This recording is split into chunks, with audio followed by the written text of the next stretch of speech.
Komisi DPRD DKI Jakarta mendorong pemerintah Provinsi DKI Jakarta untuk memiliki trik dan tips dalam menangani COVID-19 juga free hospital. Menurut Dr. Dian, lonjakan COVID-19 di Jakarta harus ditangani secara tenang namun cerdas. Caranya, Pemprov DKI Jakarta harus memiliki trik dan tips yang jitu.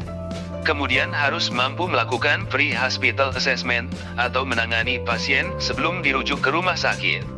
Saya melihat, selama ini Pemprov DKI Jakarta dan jajarannya seperti Dinas Kesehatan belum memiliki tips dan trik yang jitu dalam penanganan COVID-19 ini, kata Dr. Dian Pratama, anggota Komisi DPRD DKI Jakarta, Rabu, 23 Juni 2021.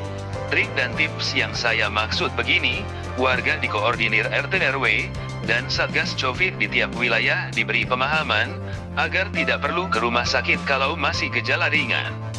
Dinas Kesehatan DKI bisa memberikan pulse oximeter atau alat pengukur kadar oksigen dalam darah, serta pengukur nadi.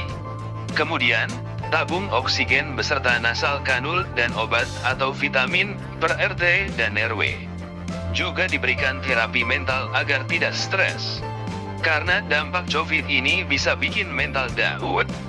Dengan memberikan penanganan sebelum masuk rumah sakit, ini dapat mencegah penyebaran COVID yang makin luas.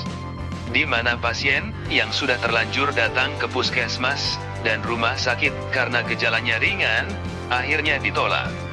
Dan harus kembali ke rumah, terang politisi Partai Gerindra ini. Dr. Dian, yang juga bendahara fraksi Partai Gerindra DKI Jakarta ini menambahkan, Dinas Kesehatan dan Satgas COVID di wilayah juga bisa memberi motivasi kepada warga di RT RW untuk kompak menangani wabah ini sebelum ke rumah sakit.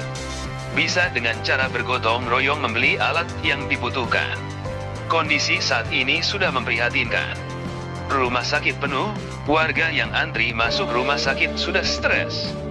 Dan tak bisa dipungkiri cepat meninggal karena penanganan telat saking kurangnya tenaga medis atau alat untuk tangani pasien. Ini harus diatasi, ujar Dr. Dian. Saat ini, menurut Dr. Dian, Dinas Kesehatan DKI bisa membangun rumah sakit darurat di beberapa GOR yang ada di Jakarta. Atau kalau perlu bikin tenda darurat di Monas khusus tangani pasien COVID.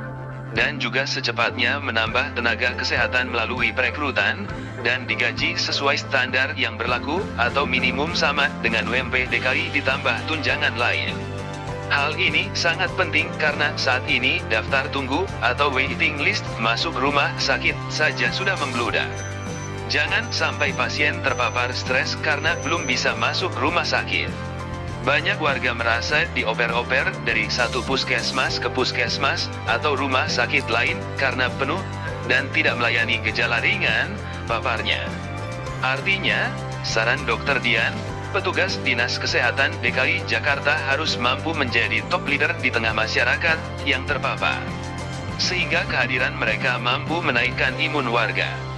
Dan bila demikian, untuk dirawat ke rumah sakit pun bisa diurungkan karena sudah sembuh saat isolasi mandiri, isoma, di rumah.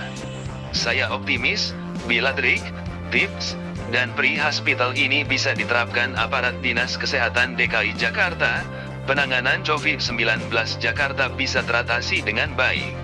Artinya, pasien sembuh dan tak perlu dirawat di rumah sakit. Karena warga di RT RW sudah dibekali pemahaman menangani COVID-19, imbuh Dr. Dian.